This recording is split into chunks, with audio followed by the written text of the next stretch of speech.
Ring road scandal में अपना नाम आने पर शेख रशीद तिलमिला उठे।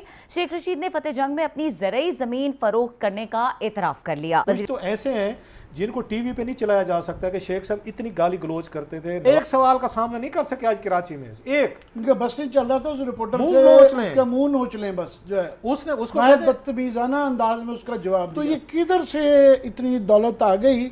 ये अंदर से नवाबजादा नसरुल्लाह की जो मीटिंगें होती थी तो वहां से ये बुरका पहन के मेरे पास आते थे और इनको डेली मुआवजा देते थे। और ये हराम खाने वाले हम पर मुसल्लत कर दिए हैं। काजी साहब, आप जो बाहर से कर्जा लेते हैं 25% तो इनका कमीशनों में खा जाते हैं। जय हिंद दोस्तों, a very warm welcome to Hindustan special channel. Pakistani home minister Sheikh Rashid एक दफा फिर विवादों के घेरे में है। इस बार शेख रशीद पर एक बहुत बड़े घोटाले का इल्जाम लग रहा है। पाकिस्तानी मीडिया ने इस घोटाले का जिक्र करते हुए शेख रशीद को आड़े हाथों लिया है और पाकिस्तान के होम मिनिस्टर की पोल खोल कर रख दी है। पाकिस्तानी होम मिनिस्टर शेख रशीद को एक प्रेस कॉन्फ्रेंस के दौरान एक पत्रकार ने इस घोटाले पर प्रश्न किया तो शेख रशीद आग बबूला हो उठा और वो आपे से बाहर हो गया। पाकिस्तानी होम मिनिस्टर ने उल्टा पत्रकार पर ही सवाल उठा दिए। शेख रशीद अपने पर लगे इल्जामों से बचता दिखा। पाकिस्तानी मीडिया ये खुलकर बता रहा है कि हमारे सारे मंत्रियों पर कोई ना कोई घोटाले का इल्जाम है। आज की वीडियो में पाकिस्तानी मीडिया ने और क्या कहा, तो चलिए दोस्तों आज की वीडियो की तरफ चलते हैं। Thank you so much. Ring road scandal में अपना नाम आने पर शेख रशीद तिलमिला उठे। शेख रशीद ने फतेह जंग में अपनी ज़रई जमीन फरोख्त करने का एतराफ कर लिया। वजीर दाखिला शेख रशीद का सहाफ़ी को जवाब। नवाज शरीफ से मनी ट्रेल मांगने वाले शेख रशीद अब अपनी मनी ट्रेल देंगे या नहीं देंगे, इस पर बात करेंगे। क्लास साहब, आपकी जानिब में आऊँगी। मेरी ज़मीन मेरी मर्जी, इस तरह का रवैया था शेख रशीद साहब का आज, और जो उनका जो मौक़िफ़ है वो ये था कि मैं क्यों बताऊँ कि मेरी ज़मीन है और मैं कोई मुझसे क्यों पूछ सकता है। तो ये मेरी मर्जी से आपने अच्छा निकाला। मेरी ज़मीन मेरी मर्जी।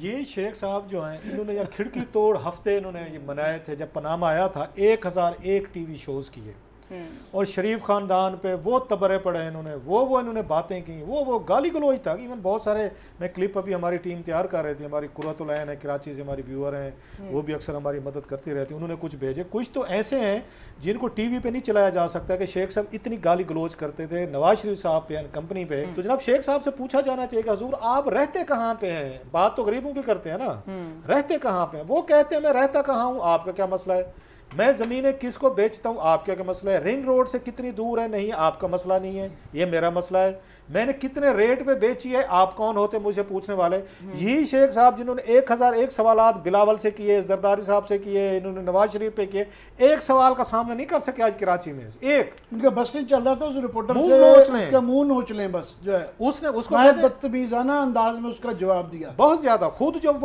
वो टीवी पे संभाले नहीं जाते थे। भाई एक सवाल उन्होंने पूछे आपसे कि रिंग रोड में आपका नाम आ रहा है, आपकी जमीन आ रही, आप वहां पे अपना जवाब दे दें। उनको सवाल के जवाब में क्या फरमाते हैं?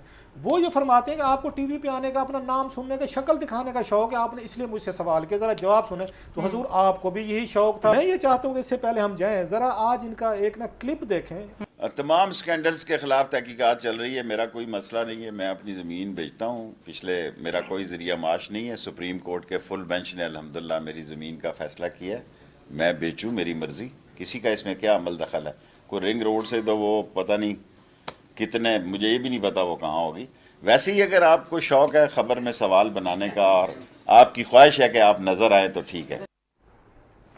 मेरी ज़मीन मेरी मर्जी, मेरा अकाउंट मेरी मर्जी, मेरा पैसा मेरी मर्जी, ये हमारे जो मुल्क के सियासतदान हैं, जो लीडर्स हैं, उनका ये रवैया है। तो फिर मुझसे भी ना कोई पूछे, आपसे भी ना कोई पूछे। हुजूर फिर आप घर बैठे हैं, आपके ड्राइवर से कोई नहीं पूछता, आपके मालिक, कुक, आपके मुलाजमीन से कोई नहीं पूछता। ये बड़ा स्कैंडल जिस वक्त इसका रेट निकला और निकल आएगा, हम आपके सामने लेके आएंगे। तो बड़ा सिंपल सा सवाल है, इसमें गुस्सा करने की क्या बात है?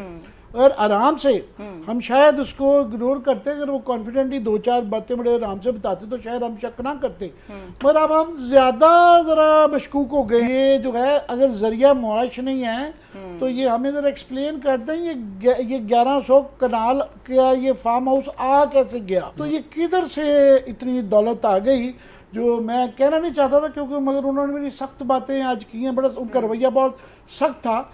तो मैं भी इसलिए याद करवा दूं कि ये मेरे अल्फाज नहीं है, ये मुस्तफ़ा खैर साहब के साथ इन्होंने इस तरीके से उनके मतलब कुछ कहा था फ्लोर ऑफ द हाउस पे कौमी असम्बली के। उन्होंने आगे कहा, उन्होंने कहा जनाब ये जो शेख रशीद साहब हैं, जब मैं पंजाब का गवर्नर था तो ये मेरे मुखबर होते थे।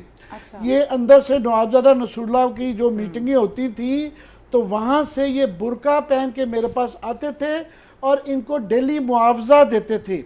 अच्छा। ये मैं नहीं कह रहा, ये मैं नहीं कह रहा, वो कह रहे हैं मेरा कोई जरिया मुआश नहीं है, ये जमीन उसी से खरीदी। ये मैं कह रहा हूँ उनका जरिया मुआश जो है मैंने नहीं, on the floor of the house. हाँ, ये रिकॉर्ड पे है, ये कहा है कि कुछ और भी कहा था जो हम कह नहीं सकते, कुछ और भी कहा था।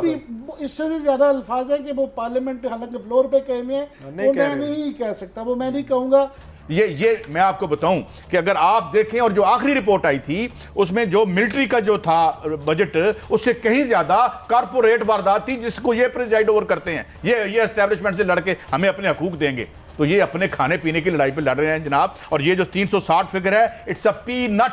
मैं खबर देता हूं, $45 बिलियन IPPs ने 10 साल में खाए, मैं नहीं खा रहा, इनके वर्ल्ड बैंक ने कहा है। और मैं इसमें ऐड करता हूं अगले 10 साल 94 से डाल रहे हैं, जो $100 बिलियन था जो जमहूरियत के वॉरियर्स ने इस कौम के टीके लगाए, टीके लगाए। 100 बिलियन हमारा कर्जा है। Would you think that they would come back and rescue us from all the crutches of this? No, they will further हमें बर्बाद करेंगे। भट्टी साहब, ये जो टैक्स चोरी का मामला है, चाहे वो रियासत करे, रियासत का कोई इदारा करे, सिविलियंस करें, कोई करें, एक जैसे मुजरिम है। मगर असल वारदात तो यहाँ पे आपकी प्राइवेटाइजेशन के जरिए की गई, ये IPPs के जरिए की गई। इसका जिम्मेदार कौन है? अच्छा काई साहब, मुझे 1 मिनट दे दीजिएगा। मैंने थोड़ा सा एक बिजनेस भी किया। एक तो 90% बिजनेसमैन, मैं बताऊं, पूरा इनकम टैक्स देते नहीं। मैं लफ्ज इनकम टैक्स कह रहा हूं, मैं चैलेंज कर रहा हूं, ले आए सबको। आपके कमर्शियल मीटर कितने लगे हैं और टैक्स फाइलर कितने हैं? आप बिजली चोरी उस वक्त नहीं कर सकते जब तक बाप आपके साथ ना मिलाओ। आप रेवेन्यू में चोरी नहीं कर सकते कि सरकारी अफसर ना मिलाओ। आप स्मगलिंग नहीं कर सकते जब तक कस्टम ना मिलाओ। और ये हराम खाने वाले हम पर मुसल्लत कर दिए हैं। लेकिन एक कड़वा सच है कि मुल्क के हर जगह पे स्मगलिंग का माल आम बिक रहा है और स्मगलिंग हराम है, नजायज है। दूसरा, आपके ये जो हराम खाने वाले अरबों रुपए खरबों रुपए बाहर ले गए, वो मेरे और आपके जो बड़े ठेके लेते हैं, मोटरवे बनाते हैं, ऑरेंज ट्रेन बनाते हैं, इसमें खरबों रुपए करप्शन करते हैं। काजी साहब, आप जो बाहर से कर्जा लेते हैं 25% तो इनका कमीशनों में खा जाते हैं, आगे ठेका जाते जाते असल लोगों तक, अवाम तक। तो आप इस गंद को साफ करना होगा क्रॉस द बोर्ड, अदरवाइज ये आपकी रगों में, पाकिस्तान की रगों में घुस चुका है।